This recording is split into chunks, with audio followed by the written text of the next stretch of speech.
So guys, good morning. Meron tayo dito isang single burner na glass top burner. Ang problema ni customer ay puputok-putok daw. Tapos umuugong lang. Minsan walang apoy, minsan mayroon pero namamatay. Ito po yung sinasabi natin na backfiring. So testingin natin guys, pakita natin sa inyo. Nakarinig nyo yun? Ayan o. Ayan o. Backfiring po tawag doon. Ang dahilan po, dahil malalaki na nga po yung hiwa ng ating cup. Ito po ang sakit ng common problem po ng mga glass top. Ganito po kasi yung mga cup niyan, detachable po yung cup niyan. Pag nababasa po, yan, nagsishrink po yung tanso po kasi ito nagsishrink siya. So lumalaki po yung hiwa. Ito, makikita nyo, lalaki na ng hiwa yan. Hindi yan ang normal na hiwa niyan. Maliliit lang po dapat yan. Ngayon dahil nabasa, lumaki na po yung hiwa niyan. So backfiring na po nangyayari. Ayan po guys Ayan hindi na kayo makakapagluto niyan. At saka delikado po yan. Ayan, ayaw talaga Ayan yung ganyan, delikado po yan. Ayan, ganyan. Backfire yun, pupunta po dito yung apoy niyan. Kaya nga backfire, hindi natin napapansin, nag-aapoy dito sa ilalim. So ang suggestion ko sa may-ari ay palitan natin i-convert natin ng burner. Kasi yung burner niya po single pipe lang siya, hindi siya twin. Kasi meron tinatawag na twin burner, yung meron sa gitna pa na may apoy dito. Twin po yun tawag doon, dalawa po yung tubo dito sa ilalim. Ito single lang po. So pag ganito klase, pwede po natin siya i-convert ng ordinary cast iron na burner, yung mga ginagamit natin dati nung araw. So pakita ko po sa inyo, tatanggalin ko lang to, pakita ko sa inyo kung paano ang pag-convert. Okay guys, antabay lang po para sa DIY natin na pagpapalit ng glass top burner to ordinary cast iron. Okay, so yung guys, gawa na tayo ng yung papatungan natin ng burner. Kasi kailangan ng medyo tumaas siya ng konti. Kasi pag inabol natin yung patungan niya, nakatungo yung burner. So kailangan natin gumawa ng patungan para mag-level siya doon sa cover mamaya. Okay? So ito halos simple lang naman to guys. So guys, meron tayo ditong extrang plain sheet, yung yero na plain. Ito yung mga kinukuha ko sa junk shop pag napapadaan ako sa mga junk shop.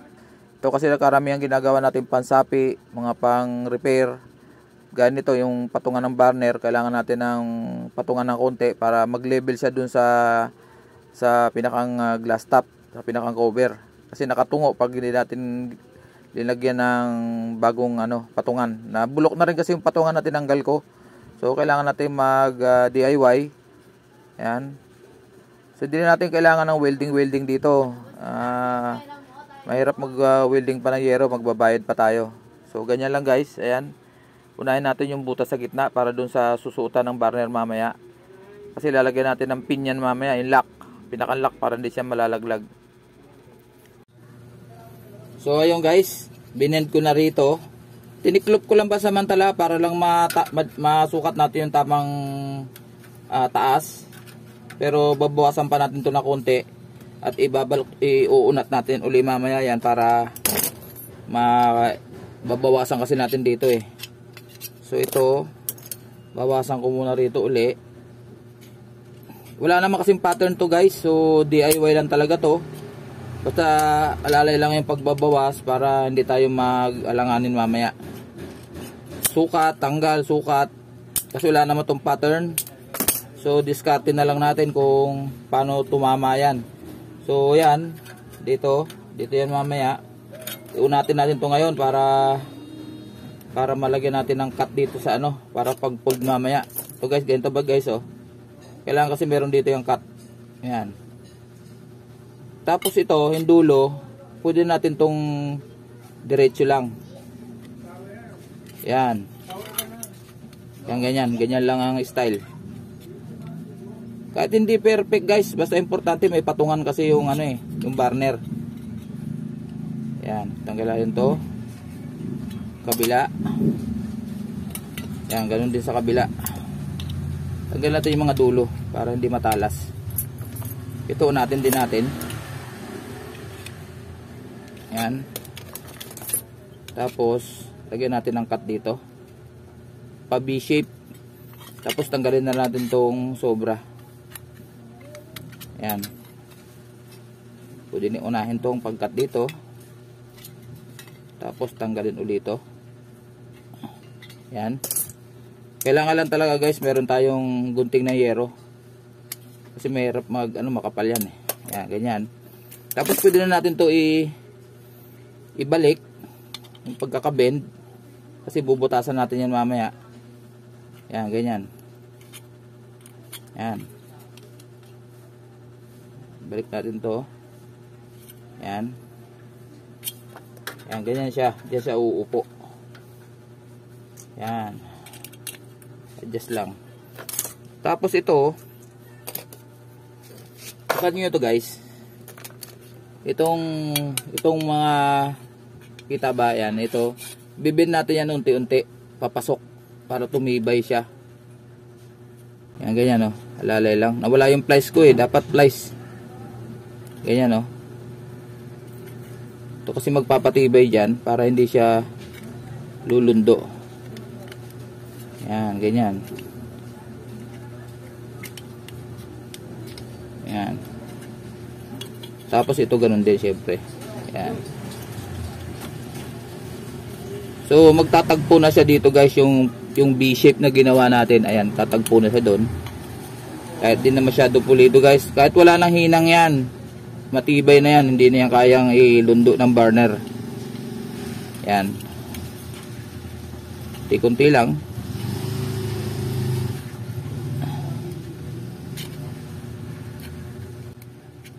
Ganito rin ginagawa guys pag yung yung pinakang bar, yung pinakang patungan ng mga burner na ordinary, double burner, mga gas stove, di ba mahaba yun.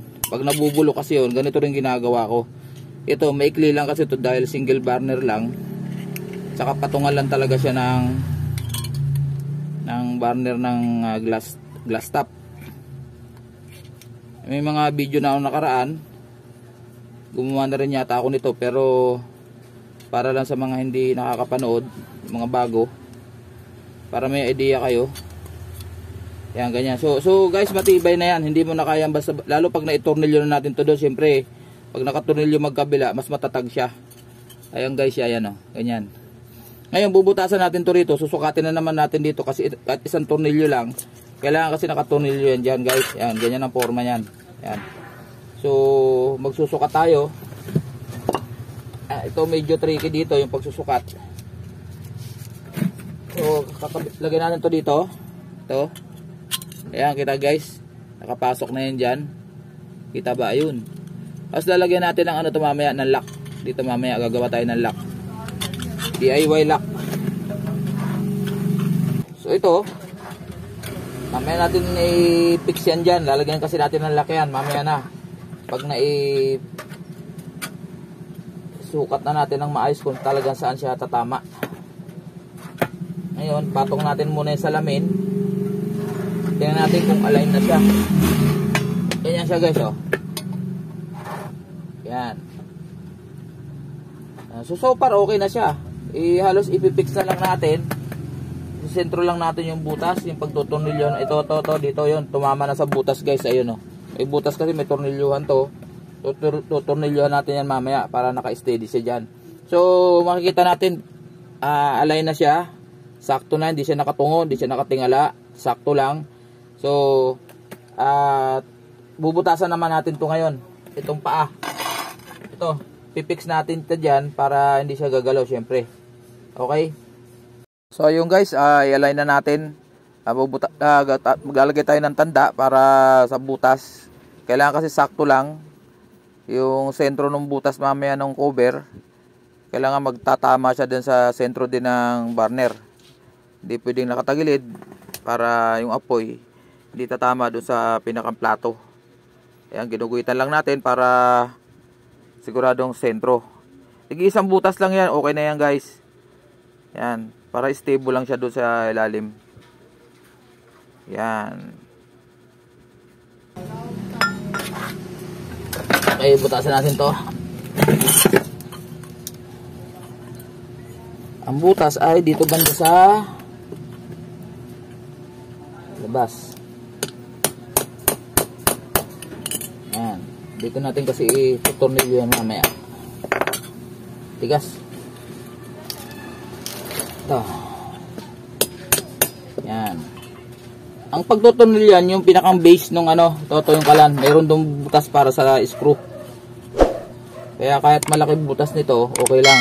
Kasi dadaan lang naman siya dyan. Yung tornilyo dadaan lang dyan. Yan.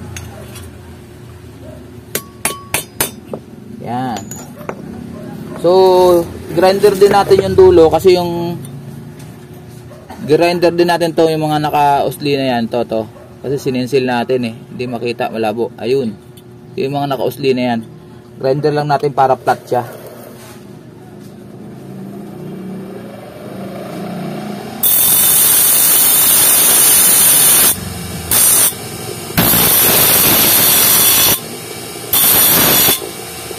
Yan. Para lapat siya doon, guys. Testing muna natin kasi pipinturahan pa natin to eh. Yan. Testing muna natin.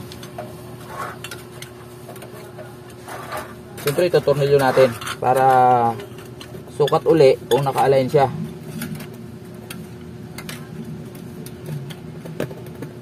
Kung may problema, ulit.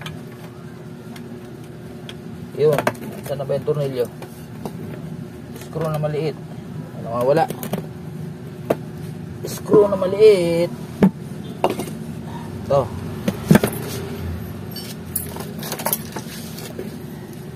Ito. I-fix natin muna ito. Isa lang. Tig-isa lang. Yan. Tapos, kabila siyempre. Wala yung screw. Ay, naku si Matski. Wala na naman yung screw. Ayan. Labo yata yung camera ko ah. Hanapin natin yung butas dito sa kabila. Ayun. So, ganyan. Ayan, nakapix na guys. Matibay na yan. Hindi na kayang tanggalin yan dyan. Importante lang na magkaroon naman siya ng paa. So, may goma kasi sa ilalim to eh. Ayan. Susukat natin uli kung tama yung tornilyuhan. Ayun guys, so yung tornilyuhan sakto na siya. Yan. Yan. So let's say tornilyo na rin natin to. Pero tatanggalin pa natin to guys kasi pipinturahan pa natin yan. Pero usapan namin ng customer ay second hand lang yung burner. Kaya pag meron kayong mga kalan na sira na, yung tingin nyo hindi na mapakinabangan, tatabi nyo po yung mga burner na to kasi importante po yan, magagamit po natin darating araw na kailangan natin yan. Hindi naman masikip sa ating mga bodega yan. Kahit yung burner lang. O kaya pati mga ignition control.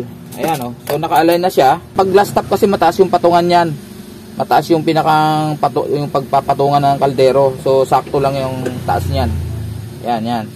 So ilalak pa natin yan mamaya kaya tatanggalin natin uli. Pinakita ko lang sa inyo para may idea kayo. So almost finished na yan guys. Tetestingin na lang natin. At okay, babaklasin ko lang, pipinturahan ko, hindi ko na sa inyo papakita. Pipinturahan ko lang yung burner. Ayun guys, okay na. Napinturahan ko na yung burner. Tsaka ito na po yung ginawa natin na patungan ng burner. Ayan. So ang problema naman natin ngayon yung kanyang lock. Kasi itong tinanggal ko ay yung nakatornilyo. So ang ipapalit natin ay yung pin type na lock. Ayan. So gagawa tayo ngayon. Share ko rin sa inyo to kung paano paggawa ng napakasimpleng lock natin, Pinoy style. Ito. Alambre lang po guys. Tapos sakto lang natin yung haba, putulin. Yan ganyan. Bend natin. Lamang dito na konti yung haba sa kabila, yung sa ibabaw, ganyan. Tapos long nose, ipit ng ganyan, tapos i-bend natin pataas. Ayan guys. Ayan. Tapos dito naman natin ipitin sa may dito. Ito, ng long nose.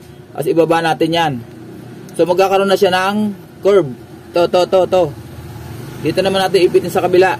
Taas naman natin yung pagganyan. So ganyan magiging forma niya. Ibabalang natin na konti para maging lock na siya. Yan, bawasan lang natin sa itong mahaba. Ayan, guys. Lock na po yan. Dito po yan. So, pasok natin dito sa butas. Tapos ito ipasok natin dito sa butas ng burner sa ilalim. Yan, gamit lang tayo long nose kasi medyo matigas. Yan, tapos ihiga natin. Yan, nakalock na siya guys. Ayan guys, ganyan na. Ayan, hindi na siya matatanggal. Okay. So ikabit na natin. Salpak natin dito. Yan. Ayun, sakto na sa butas. Yan. Tornilyo. Ay, screw pala. Sorry, screw. Yan, pwede rin yung tornilyo. Screw natin ng ganyan.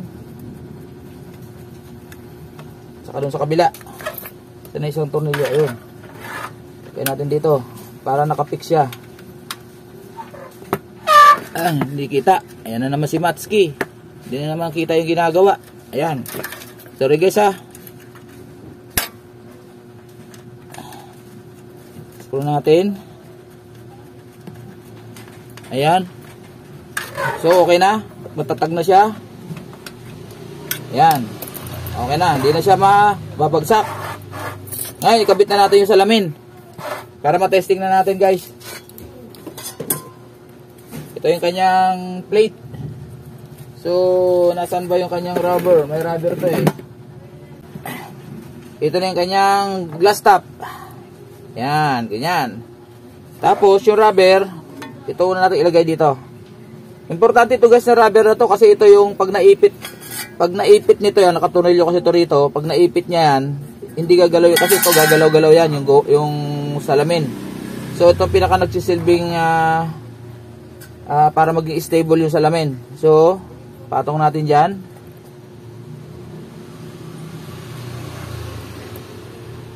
Ayun. Kailangan sentro guys. Para ayun. Hanapin natin yung butas. Okay, tapos screw. Ito yung guys yung screw nya. Ito. Stainless yung screw nya eh. Yung iba kasi ba, ano lang, ordinary lang, kinakalawang. May ito, stainless. Yan, nagalaw yung aking camera. Kita natin. Diba kanina guys, nagba-backfire, tumutunog, humahagok kung tawagin. Yan. Ito, screw.